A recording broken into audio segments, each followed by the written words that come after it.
राजा दशरथ के जन्म की विचित्र कहानी। धर्म ग्रंथों के आधार पर कहा जाता है कि राजा दशरथ पूर्व जन्म में स्वयंभू मनु थे तथा इनकी पत्नी का नाम शत्रुपा था। इन दोनों से ही संसार की उत्पत्ति हुई है। इन्होंने भगवान विष्णु की घोर तपस्या की थी तथा दशरथ कौशल्या के रूप में भगवान विष्णु के माता पिता होने का वरदान प्राप्त किया था। महाराज दशरथ के जन्म की कहानी बड़ी ही विचित्र है। बताया जाता है कि ब्रह्मा जी से मरीचि का प्रादुर्भाव हुआ था, जिनके पुत्र कश्यप जी थे। कश्यप जी के वंश में ही जन्म लिया इक्ष्वाकु ने, जिन्होंने अयोध्या नगरी को बसाकर उसे अपनी राजधानी बनाया था तथा उनके नाम पर ही इक्ष्वाकु कुल की स्थापना हुई थी। इसी कुल में जन्मे थे महान राजा भगीरथ, जिन्होंने अपनी तपस्या के बल पर गंगा माता को पृथ्वी पर आने के लिए कहा और गंगा मैया को पृथ्वी पर ले आए। इनके कुल में जन्मे महान राजा रघु, जिससे इस वंश को रघुवंश कहा जाने लगा। इसी कुल में जन्म लिया राजा नाभाग ने, जिनके पुत्र थे राजा अज, जो रघुवंश के 38वें राजा थे तथा दशरथ के पिता थे। दशरथ की माता का नाम इंदुमती था। एक बार राजा अज दोपहर की पूजा कर रहे थे। उस समय रावण उनसे युद्ध करने के लिए आया और उनसे दूर से राजा अज को पूजा अर्चना करते देखा। राजा अज ने भगवान शिव की वंदना की और जल पीछे फेंक दिया। यह देखकर रावण को बड़ा आश्चर्य हुआ और वह राजा अज के पास पहुंचा तथा पूछने लगा कि हमेशा पूजा करने के बाद जल आगे अर्पित किया जाता है, ना कि पीछे। आपने ऐसा क्यों किया? राजा अज ने उत्तर दिया, जब मैं आंखें बंद करके भगवान शिव की अर्चना कर रहा था, तभी मुझे 1 योजन दूर जंगल में एक गाय घास चरती हुई दिखी और देखा कि एक सिंह उस पर आक्रमण करने वाला है। इसलिए मैंने जल पीछे की तरफ फेंका, जिससे जल ने तीर का रूप धारण कर लिया और उस सिंह की मृत्यु हुई। रावण को यह बात सुनकर बड़ा ही आश्चर्य हुआ, किंतु राजा अज ने कहा, तुम यहाँ से 1 योजन दूर जाकर यह सब देख सकते हो। रावण वहाँ पहुँचा और देखा कि एक गाय हरी घास चर रही है, जबकि शेर के पेट में बाण लगा हुआ है। अब रावण को विश्वास हो गया कि जिस राजा के जल से ही बाण बन जाते हैं और बिना कोई निशाना लगाए ही शत्रु मर जाता है, ऐसे वीर पुरुष को जीत पाना बड़ा ही असंभव है। और वह राजा अज से बिना युद्ध किए ही लंका लौट गया। एक बार जब राजा अज वन में भ्रमण करने के लिए गए थे, तो उन्हें एक बहुत ही सुंदर तालाब दिखाई दिया। उस तालाब में एक कमल का फूल था, जो बहुत ही सुंदर प्रतीत हो रहा था। उस कमल को प्राप्त करने के लिए राजा अज तालाब में कूद गए, किंतु राजा अज जितना भी उस कमल के पास जाते, वह कमल उनसे उतना ही दूर चला जाता और राजा अज उस कमल को नहीं पकड़ पाए। तभी एक आकाशवाणी हुई कि हे राजन, आपको कोई संतान नहीं है, आप इस कमल के योग्य नहीं हैं। ऐसी भविष्यवाणी ने राजा अज के हृदय में एक भयंकर आघात किया। राजा अपने महल में लौट कर आए और उन्हें संतान की चिंता रहने लगी, क्योंकि उन्हें संतान नहीं थी, जबकि राजा अज भगवान शिव के बहुत बड़े भक्त थे।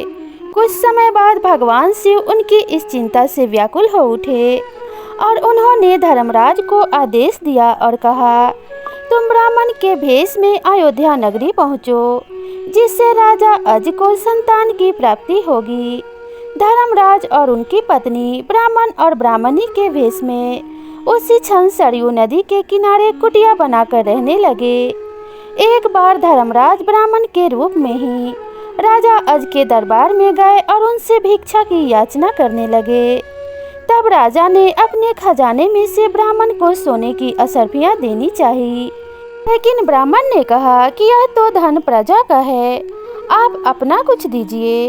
तब राजा अज ने अपने गले का हार उतारकर ब्राह्मण को देने लगे, किंतु ब्राह्मण ने फिर मना कर दिया कि यह भी प्रजा की ही धन संपत्ति है। इस प्रकार राजा अज को बड़ा दुख हुआ कि आज एक ब्राह्मण उनके दरबार से खाली हाथ जा रहा है। तब राजा अज रात्रि में एक मजदूर की वेशभूषा बनाते हैं और नगर में काम के लिए निकल जाते हैं। वह एक लोहार के घर पहुंचते हैं और वहां काम करने के लिए लग जाते हैं। पूरी रात वे बड़ी मेहनत से लोहे का काम करते हैं, जिसके बदले में उन्हें 1 टका मिलता है। राजा 1 टका लेकर ब्राह्मण को देने के लिए उनके घर पहुंच जाते हैं, लेकिन वहां ब्राह्मण उपस्थित नहीं था।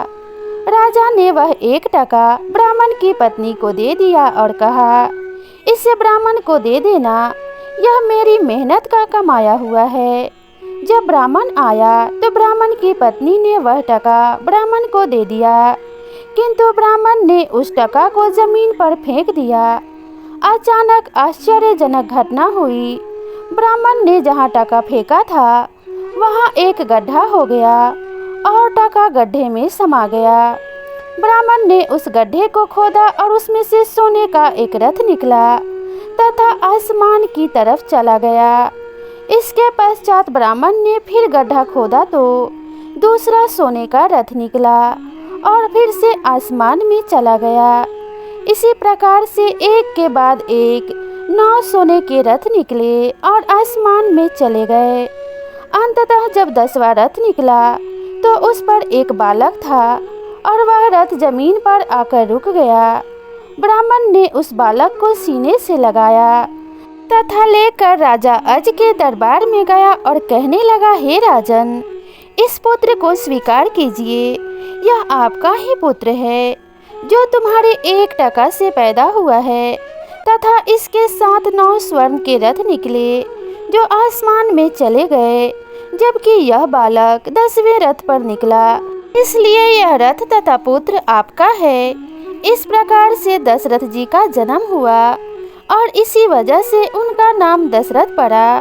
कहा जाता है कि महाराज दशरथ को ध्वनि भेदी बाण चलाने में निपुणता प्राप्त थी, परंतु शायद अति आत्मविश्वास के चलते वह एक बार चूक गए।